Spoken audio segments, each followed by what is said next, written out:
the woman. After that, we were no longer involved. According to my dad, the back door was unlocked and the house was investigated, which turned up nothing. For this reason, my parents took home any extra valuable things in fear of a break in while we were gone. After that day, we steered clear of playing on that property, just from the creepiness factor of that memory alone. Thank God we didn't go in that house. Now for the second story. I've been skiing for as long as I've been able to walk. My parents used to ski competitively. That's actually how they met. So it was really important to them that my siblings and I learned as early as possible. Fast forward about 20 odd years, and that's how old I am now. This story happened to me a few winters ago when I was 21 years old, a senior in college. Everyone knows the best skiing accessible to the Northeast is Vermont.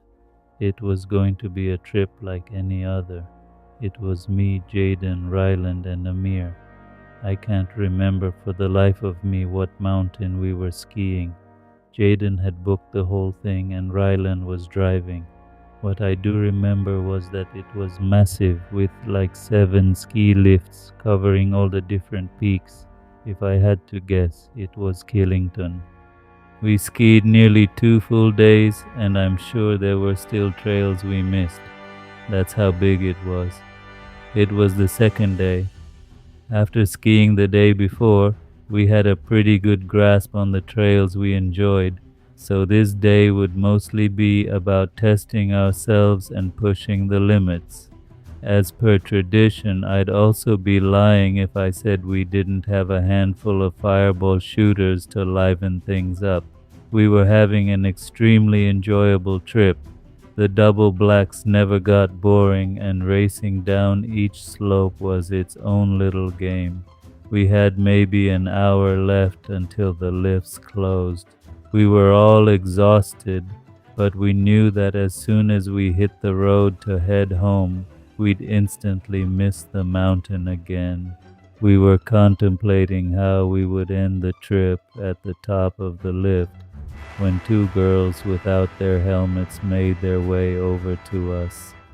Now, this might sound a little odd to some people, but I wouldn't be doing the story justice if I left out this detail. The girls, one brunette, one blonde, were drop dead gorgeous, and I don't say that in any type of strange way. They were just objectively two of the most beautiful women I'd ever seen in person. It was disarming. They introduced themselves as Taylor and Devon, and we started making small talk. They basically told us they were bored because the mountain was full of older folk, which was actually something I had remarked to my friends about the day before. So it made sense why they approached us, a group of young guys that seemed around their age. Devon seemed like a really seasoned skier, as she kept asking Amir all these technical questions about his skis. Him and Ryland actually owned their own expensive skis as opposed to renting like Jaden and I always did, which the girls seemed to be impressed by. Taylor made a comment about our shooters, and we jokingly told them that the alcohol unlocked our true ski potential or something dumb like that, which they found funny. To our surprise, Devon pulled out an unmarked bottle and taunted us, calling us out for sticking to something as tame as Fireball. The four of us welcomed the challenge and happily swigged some of their bottle, which I could tell sent Ryland a little over the edge. He tends to drink more than he can handle, so this wasn't too surprising. I made a note not to drink too much because something about this whole situation just rubbed me the wrong way.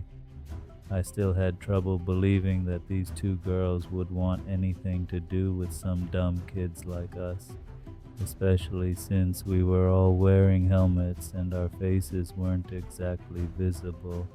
Things were going really well, though. Amir was being his usual overly flirtatious self, but Taylor seemed like she was into it, so I didn't complain. I figured we were just going to spend the remainder of our time on the slope with these girls, which I didn't really mind. Heck, maybe they knew something we could do after the slopes closed. Just then, Devin asked us if we had skied down a trail called Devil's Forest, a name which I definitely didn't recognize. Our other friend Chase would have had the trail map memorized, as he's literally a walking GPS, but he wasn't with us. We told them we hadn't, and they explained that it was a glade trail, a little obscure and rarely open. For those who don't know, glades are basically trails that extend in between trees so that you're skiing through a forest. We actually enjoyed skiing glades more than anything else, so this Devil's Forest trail piqued our interest. We told them we were game and they motioned for us to follow them. We reached a choke point on our skis and they told us to take them off because we had to walk slightly uphill for a short while. I could tell we were in a relatively desolate part of the mountain. The snow was perfectly fresh and there was no one around. The thought of an adventure was kind of invigorating, though, so I thought nothing of it. Drunk and curious, we clipped our skis off and followed the girls up the mountain. Amir and Ryland ran ahead, presumably to flirt some more with them, and Jaden and I hung back a little bit to give them some space.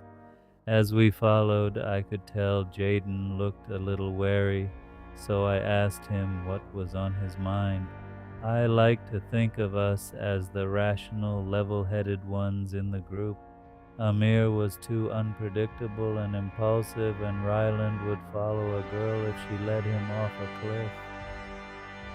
Jaden said it was weird that this supposed trail would be inaccessible from a ski lift, which I agreed with. I had never had to walk uphill to reach a trail before. We agreed to just keep a keen eye on things. What could two girls do to a group of four big guys anyway?